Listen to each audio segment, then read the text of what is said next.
พ่อแม่พี่น้องป้องปายเบิดสุคนเนาะ FC ทางช่องบ่ภูมิ Channel เนาะวันนี้บ่ภูมิก็สิมาตามแนวทางให้พี่น้องเนาะสำหรับหวย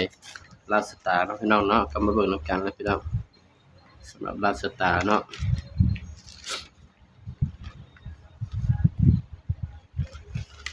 ให้เด่นเนาะพี่น้องเนาะลาวสตาร์เนาะบ่ภูมิให้เด่น4กับ5เนาะมาเบิ่งผลมันออกนำกันบัดนี้พี่น้องออกหวยบ้ายพี่น้องออกตัวเก่าเนาะข้างบนออก73ข้างล่างออก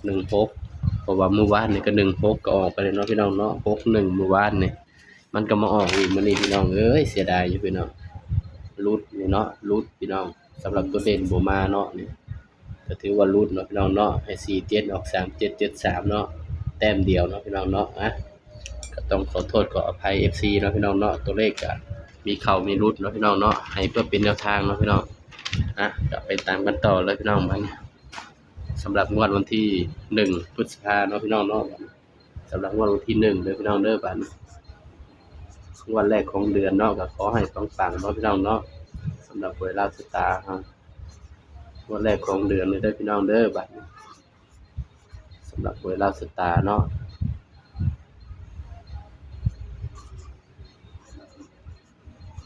ก็ขอให้ปังๆเนาะพี่น้องเนาะเพราะเป็นงวดแรกของเดือนเนาะพี่น้องให้ FC ทุกคนปังๆเนาะพี่น้องเนาะมาเบิ่งนำกันเนาะบ่ภูมิสิให้เด่นตัวใดสำหรับงวดแรกของเดือนเนาะพี่น้องก็เสียดายอยู่เนาะพี่น้องเนาะ หายนี่ก็บ่หายจักเทื่อพี่น้องเอ้ยนะอัดคลิปแล้วบ่ภูมิเนี่ยสิกินข้าวเนาะพี่น้องมาเบิ่งก่อนมาหาตัวเด่นก่อนพี่น้องบัดนี้สำหรับวิธีหาตัวเด่นก็ง่ายๆเด้อพี่น้องเด้อมันออกเนี่ย1607 3แม่นบ่พี่น้อง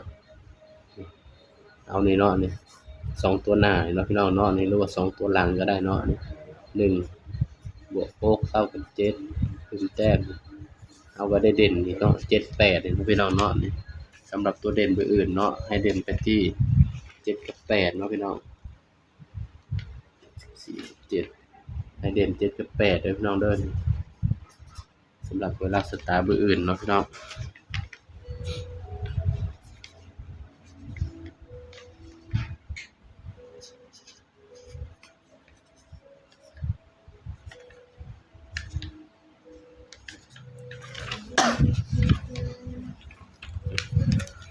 1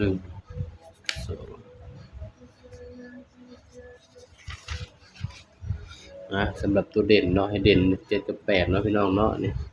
มันจะพอคุมเจาะให้มันก็บ่เข้าเด้อพี่น้องเด้อสายรูดสายวิ่งกับรูดไปวิ่งเนาะพี่น้องเด่น7กับ8เนาะบัดนี้ก็มาจับคู่นำกันเลยพี่น้องสำหรับจับคู่เนาะเทื่อบ่คุมจับให้มันก็บ่เข้าเด้อพี่น้องเด้อคือบ่คุมเบ้าแล้วเนาะ10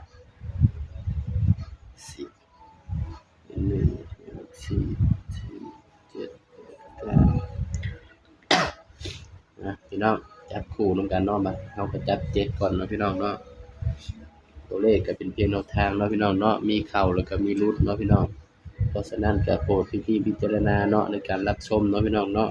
มันก็คือการคาดเดาเนาะพี่น้องเนาะ8 2สำหรับชุด3ตัวเนาะ5 2 8มิดเดียวไปเลยเนาะพี่น้องเนาะนี่28มิดเดียวไปเลยเนาะสำหรับชุด3ตัวเนาะบัดนี้มาจับชุด2ตัวนำกันบัดนี้70 71 72 79 80 81 82 89เด้อพี่น้องสำหรับตัวเด่นเนาะเดี๋ยวภูมิเจาะให้สำหรับบ่ภูมิมักเนาะก็มี79 89 70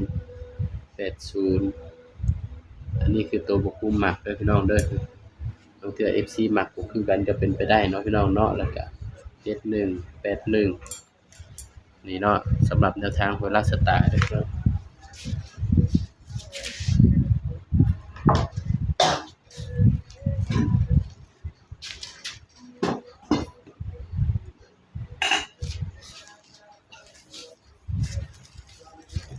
นี่ก็เป็นเพียงแนวทางเนาะพี่น้องเนาะ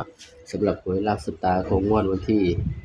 1พฤษภาคม68เนาะพี่น้องเนาะนี่ให้เด่น7กับ8เนาะพี่น้องย้ำหมดตัวเลขก็เป็นเพียงแนวทางเนาะพี่น้องเด้อมักก็ตามเนาะบ่มักก็เลื่อนผ่านเนาะสำหรับคลิปนี้เนาะบ่คุ้มก็ฝากพี่น้องกดไลค์กดแชร์กดติดตามบ่คุ้ม Channel หน่อยเด้อพี่น้องเด้ออ้าวสบายดีครับ